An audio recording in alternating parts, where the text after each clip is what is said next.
What are we gonna talk about? Rob? Hello. Hello. We're the Prog Dogs. Prog Dogs, welcome to the podcast. We're going to be talking about prog primarily, but also a lot of other bullshit. Let's get right into Let's get right into the news. I've not hit record on the audio. That's what we've forgotten to do. Alrighty then. Let's take a step back though, right? Because this is the prog show.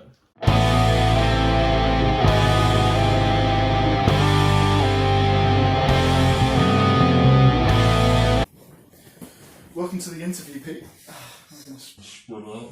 Nice to meet you, Rob. It's good to be here. Yeah, it's been a long time. A long time coming, you know. So, let's get into these topics. Right, so Pete, attempt to. Take two. How did you get into music? Well, I started playing classical guitar in year 3. It was fun. Yeah, it wasn't fun. It wasn't fun. It is boring. Yeah. So I watched School of Rock, and Jack Black was awesome, obviously. Of course. And I picked up the electric guitar. Yeah. And I started shredding instantly, man. Like I picked it up. Just sweet picks at 300 BPM off the beat. Yeah. For those of you who haven't seen Tenacious D, definitely go check them out. It's very fun. They are pretty cool. Yeah, I started with classical as well. It's pretty dull getting set like in the first week. It's literally one note, one string per bar. Yeah. It's just pointless. But then, yeah, a year later, Adam came along and he taught us Back in Black, all the rock songs. Yeah. A lot more interesting. So I kind of went from there. 100% better than classical. Definitely. Not that we don't like classical necessarily, but we like the music, we don't like to play it. we don't like the people. So, what's kind of gone on since there, you know? Well, I did music in school and whatnot. It's going swimmingly, all good. Went to college and the bands sucked, man, because the whole low end of the band is like a big fart, like Nice. no one played bass, So it was like whoever's worst at guitar, go play the bass guitar. Right? Yeah. And I wasn't the worst at the guitar, but I took it upon myself to make the band sound better. Yeah. And with my noble sacrifice, they sounded much better. Yeah. And it's gone since then. What about you? Well, I kind of started again with the electric at that point. It's probably 10 years ago. Moved through the school system, and there wasn't much music involved in that, to be honest. It was more, I don't know, theory based and like technology based. Yeah. It wasn't really until I was probably 16 that I started wanting to actually become a god of shred, god of prog. Probably got into prog around that point as well. Yeah. And I was like, what am I going to do after sixth form? I guess path of least resistance is go to music uni. And well, here we are, I guess. Here we are at uni. This is what we're doing. Let's take a step back though, right? Because this is the prog show. This is the Prog Dogs. This is the Prog Dogs Progcast. Yeah. What was the first prog band you got into? Oh god. First prog band. Well, I'd say probably, Iron Maiden's later stuff. Yeah. Like Final Frontier especially, very proggy. Yeah. What's that really long song at the end? Whilst the wild wind blows. Yeah, when the wild wind blows. That's a great track. So yeah, that's probably the first kind of experimental prog. Apart from like Floyd. I knew a lot of Floyd growing up as well. Yeah. Bit of Zeppelin. Not so much, but I know more now. But I never really grew up with Zeppelin, I wouldn't say. What about yourself? Well, for me, there are some Beatles tracks out there that are pretty proggy. I enjoyed them. But it was when I got into Rush that I started listening to the prog. Yes. Rush was a big influence on me when I started playing bass in particular, Geddy Lee. Yeah, of course. And then, since then, I've started listening to Tool. We like Tool now. A bit of Dream Theater. We need to listen to more Dream Theater. More Dream Theater. Definitely. Well, I'd say, I've definitely, got into Periphery. If that's counted as, prog. Prog metal, I guess. Yeah. They're awesome. Very cool. What else? Tesseract? That's a band I don't know. You don't know that much. No. They're from Mountain Kings. I feel like we need to change segment. Yeah. Yeah. Yeah. Alright, so... For a fun fact of the day, I've just found out from thefactsite.com, so very reliable source. Yeah. Did you know that banging your head against a wall for 1 hour burns 150 calories? Oh my god. So that's your fun fact of the day. Yeah, gotta try that. I don't know, maybe we should give it a go. Yeah. After the podcast, we'll definitely give that a crack. Mm. So, Rob, you're a guitarist. I am indeed.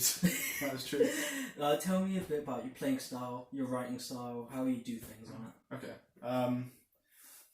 Well, I'd say there's a few kind of things I do that are quite unique. When I write music, at least, I always base it around chords. I kind of get the chords down first, and I write kind of lead melody. Don't even ask me about writing lyrics. That's not going to happen. Yeah.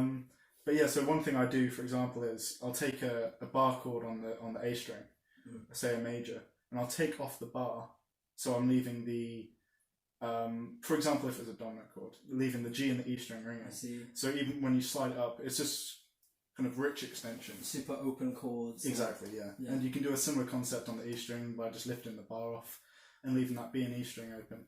Yeah. And if you slam up the distortion, it sounds pretty cool. Big wall of noise there. Yeah, definitely. Yeah. Other than that, I'd say, harmonics are always cool. Yeah. I love harmonics. Everyone loves harmonics. Yeah. Especially when you put some effects in it. So you got, your natural harmonics pretty simple.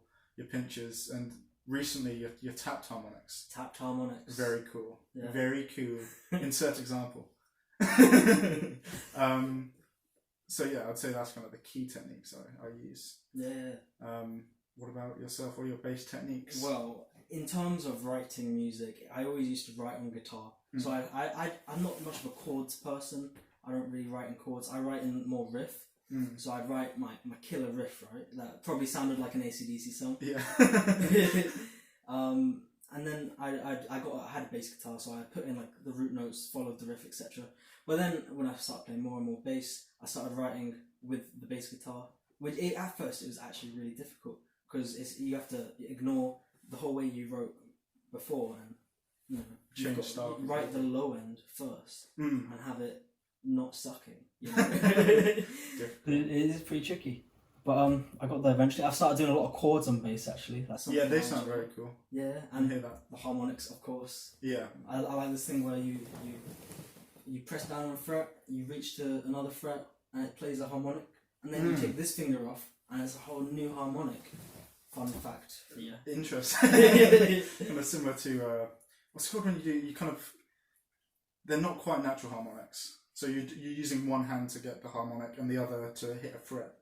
So say you're playing the 5th fret and then you did a harmonic on the 9th or something. Yeah, exactly. I think that's exactly what I'm talking about. Yeah. Very cool. Very cool. Very cool. So this part of the show, Rob, we're going to take it in turns to hum a little section of a song, and the other person has to guess what song we're trying to do. Well, this is news to me. Definitely didn't find this section. Shall I go first? Yeah, go on. That's right.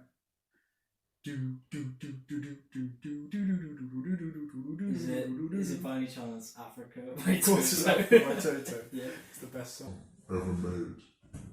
Best prog metal song. Do do do do do do do do do do do do do do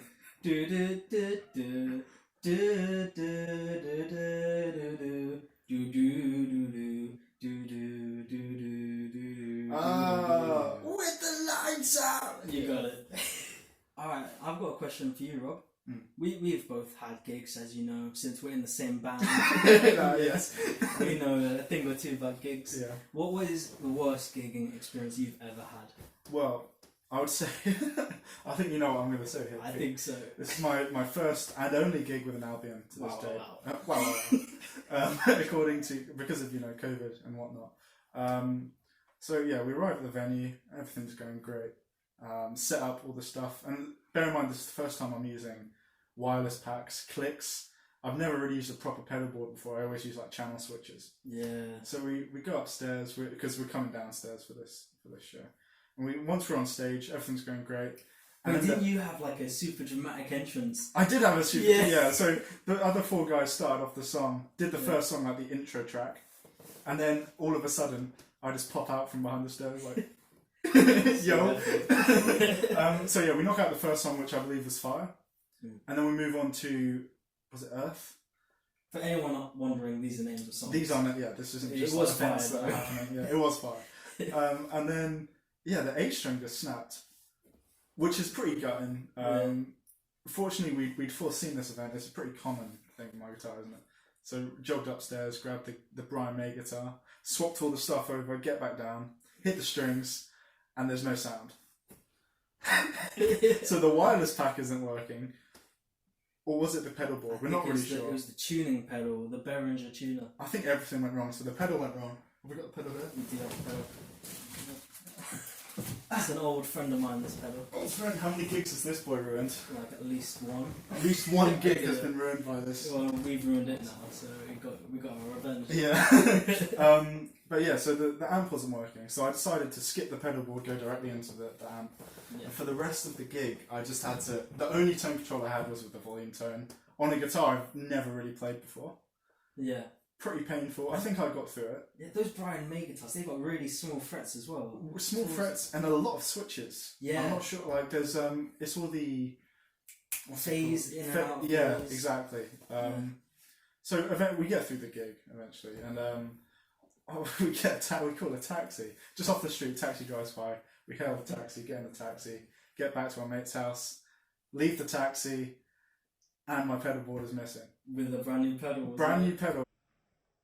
I just spent £100 on a reverb pedal. It's gutting. It was gutting. Yeah.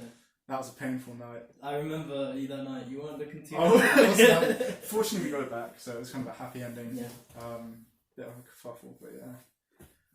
How does your worst gig hold up to that one? My worst gig is probably not as bad, since you had like an awful tragedy after the gig as well. Several tragedies. My worst gig is just in the gig, thankfully. Yeah. So it's not a proper gig. It's just one at school. But this is definitely the worst I've been done by a sound engineer in my life. Yeah. So I've got my band. I'm on guitars, another guitar. There's a bass and some drums, and we're doing an Arctic Monkeys song. Do I Wanna Know? Of course, yeah. Yeah, Who hasn't covered that? Great tune. And basically, I was the lead guitar at this point, and I was muted for the first half of the song. And it was so annoying. And then, when I had a solo, I started playing, and I was like, right, I'm definitely muted. I cannot hear myself. Yeah. Because for the rest of the song, the guitar's playing the same thing. Yeah. So you can't tell. So we all kind of looked at the sound guy, and he was like, turned it up. Yeah. And yeah, it was a very angry gig. But in the end, you managed to get it. Yeah, it was alright. I don't understand. Is it hard to balance 4 instruments on a stage? I don't know. I don't know, man. I guess the teacher doing it was not a music teacher. I see. It wasn't like a pro sound engineer. No, it was just like the RE guy. Yeah. Yeah. Although to be fair, like even pro sound engineers, some of them are not fantastic, are they? Like you go to a show and it just, for some reason, it just doesn't sound good. Yeah. Maybe I'm not a producer, so I don't know what I'm talking about, to be honest. You were at the gig before you joined the band, actually, where Ross's amp was so loud, right? It was at the boiler room. Yeah. And the poor sound engineer could not do anything about it, other than maybe go on the stage and turn it down. Yeah. But other than that, she couldn't do anything about it. It's better to be too loud than too quiet, I guess. I think so. Because you can turn everyone up. Yeah. But you can't turn someone down. So, moving on to Song of the Week. Song of the Week. This song we specifically selected. It's a good one. It is a good one. It's probably my favourite Tool song. As well, I don't know enough Tool to say that. It's got a cool fan-made video. It's got a very cool fan-made video, which we will link in the description. Yes. It's weird to say that and not just like watch someone say it. Yeah. Let's try and remember that. Yeah. So, cool things about this song. The time signature. And I've listened to this several times. I'm pretty sure it's an 11/8. 11/8. Which I've never heard any song do. That is an odd time signature, isn't it? But, you've never counted it, I assume. No, I've just listened to it. Exactly. So it's when a band can play in this time signature like 11/8, but it sounds good. Yeah. It's it's a skill that's hard to develop. Yeah, for sure. you know, with a lot of songs and weird time signatures, it's like the beat is grooving and stuff, but then at the end of the bar, it's like missing a bit, and it feels kind of weird going back into beat one. Yeah. But this song, I've not noticed that. Literally, not at all. There's also a breakdown in this song, which is we like breakdowns. We like breakdowns here on Prog Dogs. Prog Dogs Progcast. Prog Dogs. That's such a bad name. But yeah, at first I thought, was it like 3 notes or something? It's pretty lazy. Yeah. But it kind of grew on me. It's very cool because it's building up to this drop for like 7 minutes. Yeah. But yeah, have you got any thoughts on the song other than that? I mean, the song with the video that we're gonna put in the description. Yeah. This guy finds a weird thing on the floor, and it kind of turns into a world. Yeah. And I kind of, he's God, isn't he? I think, yeah. Because the lyrics are like, why did Father give these monkeys free will? Yeah. It's one of the lyrics. So I assume it's from the perspective of Son of God, so Jesus, whatever. And he kind of starts this world, and it's all great, and then it kind of spirals out of control, and he can't do anything about it. By the end, it's too late, and we won't spoil the end. Yeah. In case you want to watch it, but.